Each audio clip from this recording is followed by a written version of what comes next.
अगर आप senior citizen हैं या फिर आपकी फैमिली में कोई सीनियर सिटीजन है, तो आज की वीडियो होने वाली है आपके लिए बहुत ज्यादा बेनिफिशियल। वीडियो में हम डिस्कस करने वाले हैं ऐसे बेनिफिट्स जो कि दिए गए हैं सीनियर सिटीजन को बजट 2025 में। तो चलिए स्टार्ट करते हैं वीडियो को।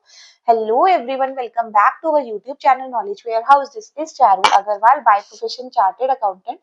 अगर आपको मेरी वीडियोस बेनिफिशियल लग रही है तो सब्सक्राइब करिए channel Knowledge Ware House, plus video को फ्रेंड्स एंड फैमिली के साथ शेयर करना ना भूलें।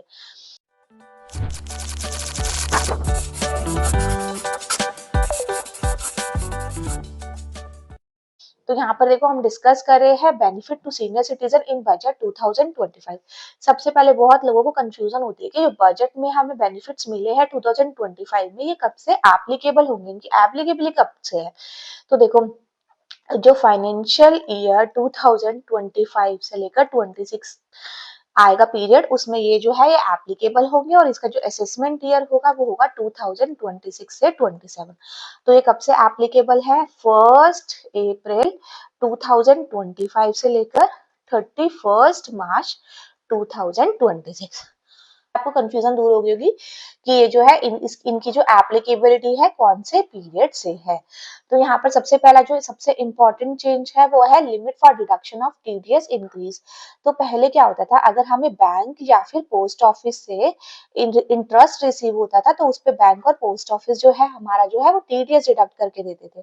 तो अगर हम जो सीनियर सिटीजन नहीं है तो उस केस में, अगर हमारी जो एज है वो 60 ईयर से कम है, तो उस केस में जो हमारा जो टीडीएस की लिमिट होती थी 40,000 होती थी।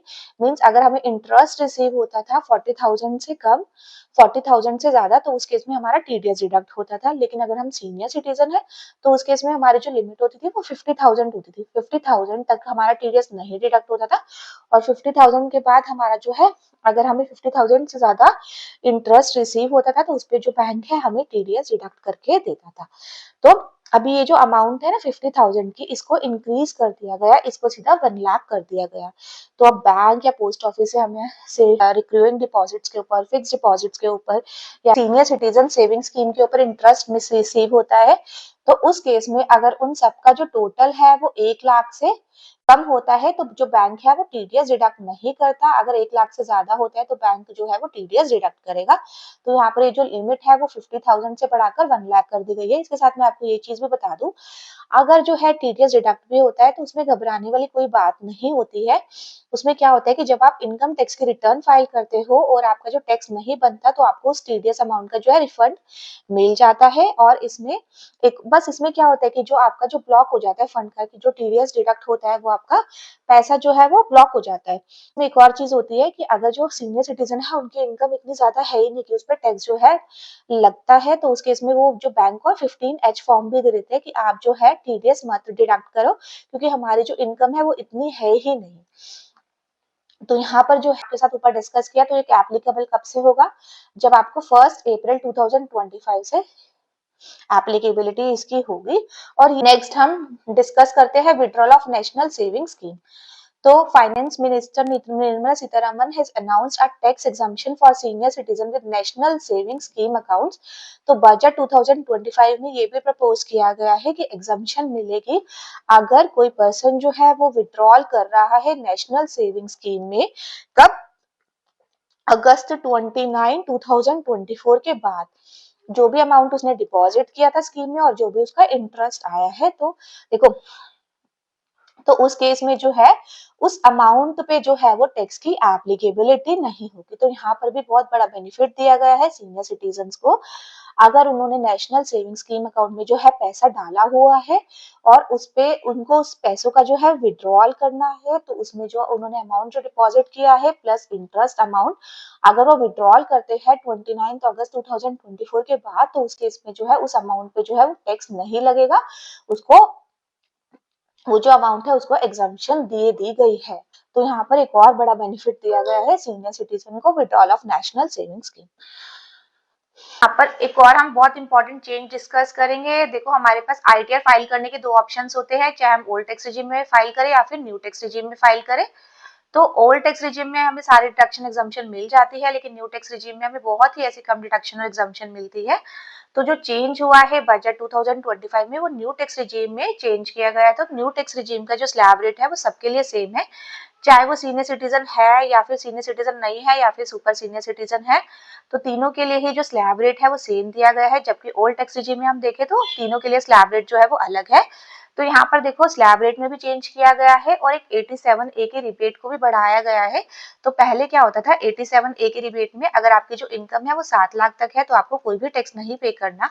अभी इस लिमिट को ही बढ़ाकर जो है 12 लाख कर दिया गया है। तो इन केस अगर आपकी जो इनकम है वो 12 लाख तक है तो आपको कोई भी टैक्स पे करने की जरूरत नहीं है। और आपको एक और स्टैंडर्ड डिडक्शन दी जाती है, अगर आप सैलरीड पर्सन और पेंशन की इनकम आपके पास आती है तो उस केस में आपको एक फ्लैट 75,000 की स्टैंडर्ड डिडक्शन भी दी जाती है। इसमें कोई भी कंडीशंस वगैरह नहीं है, अगर आपकी सैलरी की इनकम है या फिर पेंशन की इनकम है तो आपको फ्लैट डिडक्शन ही दी जाएगी, स्टैंडर्ड डिडक्शन।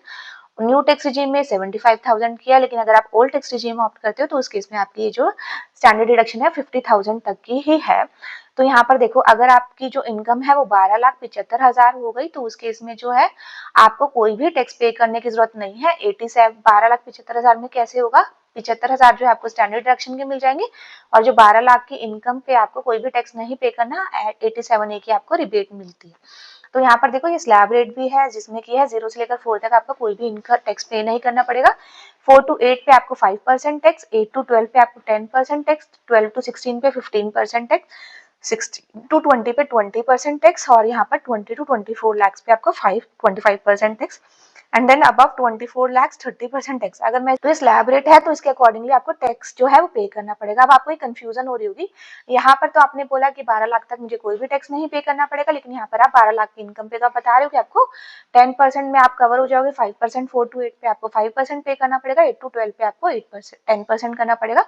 तो देखो ये जो है 87A की रिबेट आपको कब मिलेगी, जब आपकी जो इनकम है वो अप टू 12 लाख है, मतलब 12 लाख प्लस 75,000, 12-75 से ज्यादा नहीं है तो उस केस में जो है आपको जो 87A की रिबेट मिल जाएगी। लेकिन अगर आपकी जो इनकम है वो इससे ज्यादा हुई तो उस केस में जो है आपको स्लैब रेट देखना पड़ेगा, स्लैब रेट के अकॉर्डिंग आपको टैक्स की कैलकुलेशन करनी पड़ेगी और आपको जो है वो 87A की रिबेट नहीं दी जाएगी। तो होपफुली आपको समझ आया होगा कि आपको किस केस में जो है वो स्लैब रेट में देखिए आपको अपना टैक्स जो है वो कैलकुलेट करना है और किन केसेस में जो है आपको जो है फ्लैट डिडक्शन दे दी जाएगी। 87A की रिबेट आपको उन केसेस में नहीं मिलेगी अगर आपकी स्पेशल इनकम है तो। सारे पॉइंट्स क्लियर हो गए होंगे, क्या क्या आपको बेनिफिट्स दिए गए हैं। तो आज की वीडियो में इतना ही, मिलते हैं नेक्स्ट वीडियो में। अगर आपको मेरी वीडियोस बेनिफिशियल लगी, अगर आपको मेरी वीडियो बेनिफिशियल लगी तो सब्सक्राइब तो करिए चैनल को, साथ के साथ वीडियो को शेयर भी अपने फ्रेंड्स और फैमिली के साथ जरूर करें। Thank you.